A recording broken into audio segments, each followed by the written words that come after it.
এই মাত্ৰই ফোনটোত আছেই পবিত্ৰ মাৰ্ঘেৰিটা ডাঙৰীয়া তেখেতে মোক জনাইছে যে জুবিন গাৰ্গ ডাঙৰীয়া বা আমাৰ মৰমৰ জুবিন এই সংসাৰত নাই, তেখেতে এই সংসাৰৰ পৰা আঁতৰি গৈছে।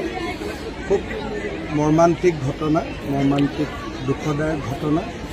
আজি আমি বিজেপি দলে আজি গধূলিও আমি নিৰ্বাচনী প্ৰচাৰ নকৰোঁ। মই এতিয়া খালি গুমাত গৈ মানুহখিনিক নমস্কাৰ কৰি মই গুৱাহাটীলৈ তুৰন্ত উভতি যাম। তেখেতৰ সৎকাৰ বা কি ধৰণে আমি তেখেতক আনো গোটেই কথাবিলাক গুৱাহাটীত গৈ আমি আলোচনা কৰি অসমবাসী ৰাইজৰ লগতে মই সমগ্ৰ অসমবাসী ৰাইজৰ হৈ কি ক'ম, দুখৰ ক'বলগীয়া একো শব্দই নাই, শব্দই বিচাৰি পোৱা নাই।